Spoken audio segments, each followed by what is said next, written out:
Good afternoon, everyone. Thanks for joining us. My name is Noelle Mills. And I'm Michaela Dolman. I'm Jackson Wright. And we're with the University of Iowa Master of Public Affairs program.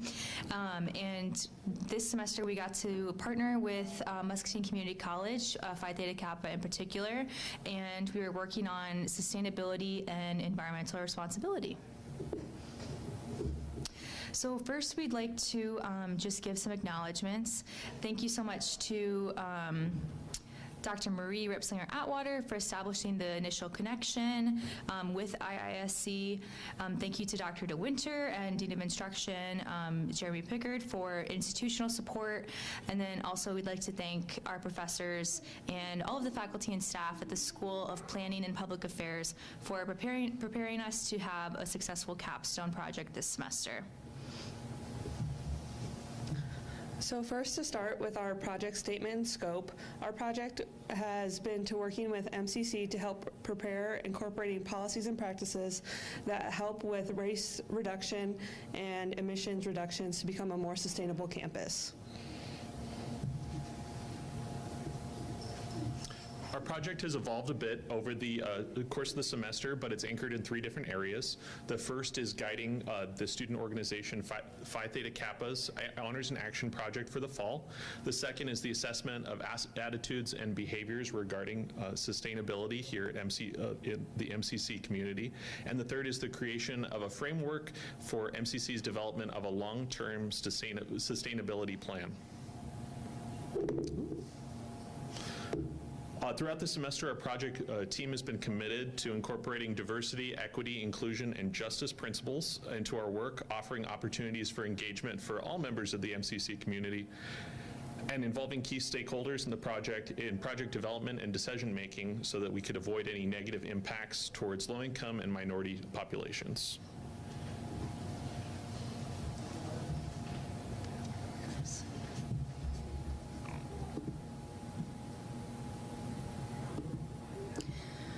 So in order to achieve those goals, we followed the following methodology. The first was to create a benchmark, and we did this through gathering data from MCC through the waste audit that we got to perform with Ptk a couple weeks ago, and conducting a school-wide survey of all students, faculty, staff, and administration. The second step was to compare and analyze that data. So we did peer institution research to look at other colleges similar to MCC and what they were doing in terms of sustainability and environmental responsibility. And then we also analyzed data from the school survey to see where we could find areas for improvement. And then the last step was to create. So we helped guide PTK's project and set them up for success in the fall for their Honors and Action project. And we also were able to present a framework for a long-term sustainability plan for MCC as a whole.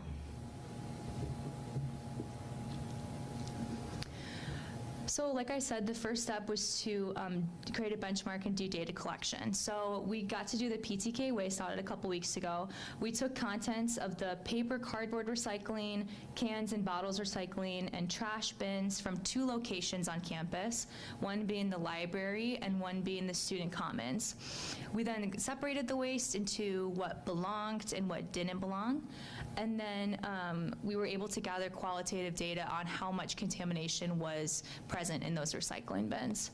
And then in the fall, Ptk students will be able to create informational signage using the information that we collected with the goal of improving recycling on campus. Our next data collection method was the school survey. So our school survey was broken into a survey for students and faculty and staff.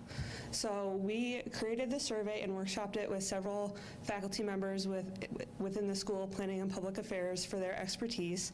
And then we also piloted our survey. Several members of Ptk tested out our school survey while Dr. Marie tested our faculty staff survey for us. And then we implemented that feedback before getting approved by MCC administration. Our distribution methods, we had our survey open for 2 weeks to engage the student body and faculty and staff for our response rate. And we also had the survey posted on the course management website for students, along with Dr. Marie sending out several school-wide emails, and relying on PTK members for advertising the survey through word of mouth. And then we also included a gift card drawing for students to improve our response rate. So through our distribution methods, our response rate for students was slightly over 10%, and for faculty and staff, slightly over 40%. So just some high points from our student survey. Our first point in our survey was we asked students what behaviors they partake in on a scale from always to never, and then in between we had about once a week, multiple times a week, and that was to gauge our students' consistent practice of sustainable behavior. And our threshold here was if students marked 4 of 7 behaviors multiple times a week or always, that we deemed committed to practicing sustainable behavior. And we found that slightly over 50% of students fell into that category. Our next point here is we asked students if they thought it was important if sustainability education was included in all programs. And we found that over 80% of students strongly agreed or somewhat agreed with that statement. And then last, we asked students if they believe that climate change is an imminent threat and will have consequences for future generations unless action is taken immediately. And we found that almost over 90% of students agreed with that statement. And then moving on to the faculty and staff survey, the first point is the same threshold for being committed to sustainable behavior, and that was really close to the student response, with over 50% falling into that category of marking 4 of the 7 behaviors multiple times a week or always. Our next point here is asking faculty members only if they had made an effort to include sustainability in their curriculums and their courses. And we can see the breakdown between somewhat agree was the majority response, with completely agree, neither agree nor disagree, or somewhat disagree being proportionate responses following that. And then finally, they were also asked the same question about climate change, and they had another response close to the student response. About 90% agreed with the statement that climate change is an imminent threat, with a few respondents saying no. And finally, for all of the students all of the people who said yes to the last question, we asked them to describe how they feel about climate change in one word. And here we have a word cloud for the student and the faculty staff survey, with the bigger and bolder, darker colored words being shown more frequently in responses, and the lighter words occurring once or twice.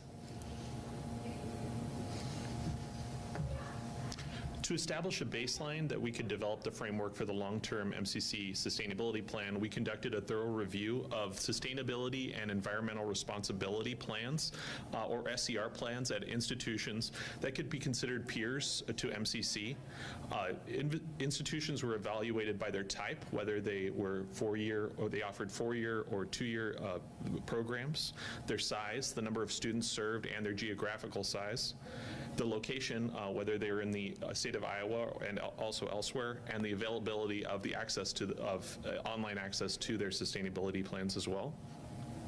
Peer institutions that we reviewed included Grinnell College, Iowa Central Community College, Kirkwood College here in Iowa, and El Camino College, Citrus College, and the Riverside Community College District in Southern California.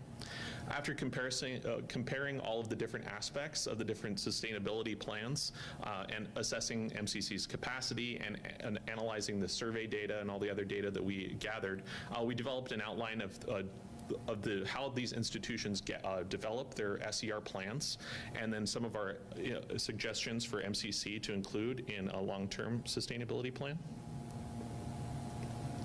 So we found some similar trends and patterns across institutions in terms of the initiatives that were being followed, as well as like a common structure to how the plans were developed. We compared the various elements and identified the patterns, and then selected the things that we thought that would be particularly beneficial to MCC and their plan. Most institutions that we studied began by forming a sustainability and environmental responsibility committee, establish a baseline of sustainability through waste and energy audits and through the calculation of the institution's carbon footprint, create a sustainability goals and determine their focus areas, develop a formal and public SER plan, and oversee implementation of the goal initiatives, and then regularly monitor and report on the progress of those initiatives. So on to our findings. From our peer institution research, we found that forming a committee made up of a diverse group of community stakeholders that oversees the SER plan makes it so that it's a comprehensive and successful plan. We also found a common process to developing the SER plan, as well as common activities and goals initiatives that might benefit MCC's SER plan. Some major themes from our school survey findings were that students, faculty, and staff across the board thought that recycling could be improved on campus, and also expanding sustainability curriculum on campus. And then another factor that we measured in our school survey was how students, faculty, and staff most commuted to campus, and we found that most people drive to campus in individual car rides. And the findings from our waste audit included findings of high contamination in the paper and cardboard recycling bins, as well as in the cans and bottles recycling bins. Meetings with custodial and housing staff revealed some confusion about where the contents of the cans and bottles recycling were going, as well as where the waste from the one compost bin was going. And we also found that there was no recycling for anything besides cans and bottles and paper and plastic, or paper and cardboard. So our first recommendation is the creation of that Sustainability and Environmental Responsibility Committee. Excuse me, sorry. It should be made up of administration, faculty, and staff, and then also members of the student body and community stakeholders as well. And we suggest as well that PTK have a permanent spot on that committee, perhaps held by the president at the time.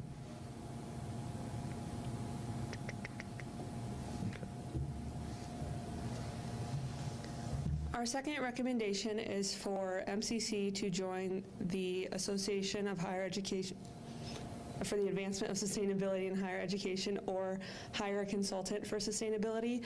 After having a focus group with faculty and administration, we think joining ASHE is much more feasible for MCC. And looking into that, they would have tools specifically designed for two-year institutions, as long as getting support and resources through other partners working to achieve the same goals. And based on the size and type of institution, the annual fee would be $310 for MCC. Our third recommendation is to establish baseline emission data. There are plenty of free online calculators that are very accurate and can be tailored specifically towards community colleges, very user-friendly. And so establishing this benchmark will allow MCC to not only set goals, but track progress on those goals throughout the years. And also efforts like moving towards energy efficient lighting, appliances, and computers also saves money. So there's the twofold benefit of being able to track your progress and also being able to save money through those energy saving practices. And details on the recommended calculators are in the final report that we'll be sending you. Our next recommendation is the creation of a sustainability and environmentally responsibility plan, SER plan, that could guide all of the sustainability efforts going forward. A sample format for this sort of plan would go in 4 phases. The first phase that would include visioning and the establishment of priorities and focus areas and goals. The second phase would be focused on determining and documenting the short-term, mid-term, and long-term goals and the benchmarks to meet those goals. The third phase would be implementation, and then the fourth and final would be the regular monitoring and reporting back on the progress of those goals initiatives. All of our following recommendations are different goals initiatives that we believe that would be beneficial to be included in MCC's plan.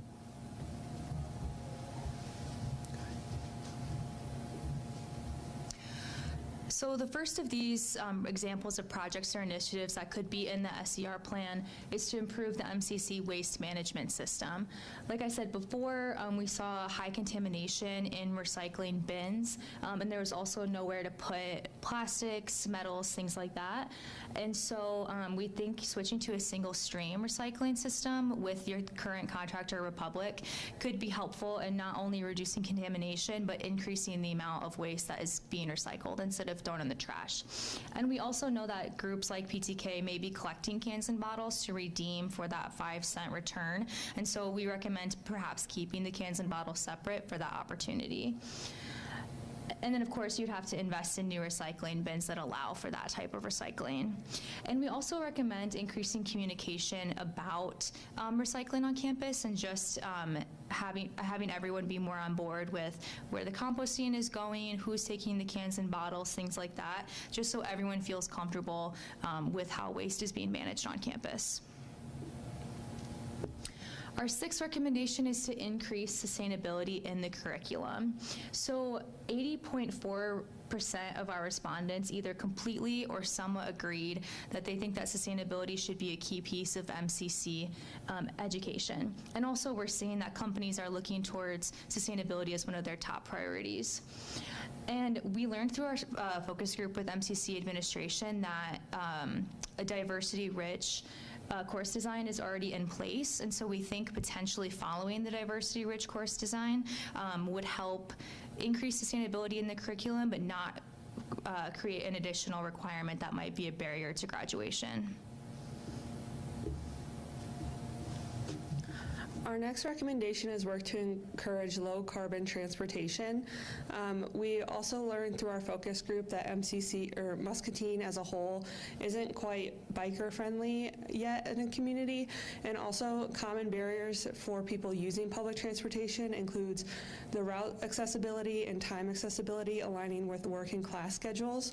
So in this recommendation, we think that MCC could work as an advocate and work with the city transportation department to improve routes, time accessibility, and long-term advocacy for more bike lanes on the road.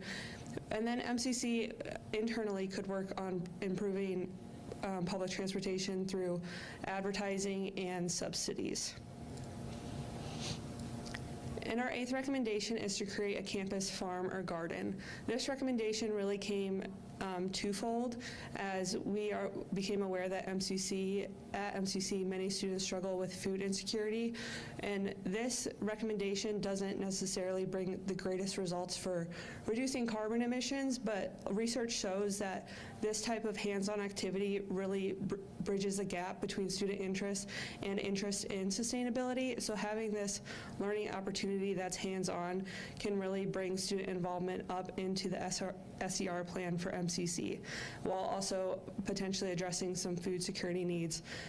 So we also recommend partnering with the campus food pantry for this development and potentially working with the interns who live in campus housing over the summer, as that is the primary growth season for most produce. So at this time, this is our conclusion of the presentation. So we thank you all for coming and open up for any questions.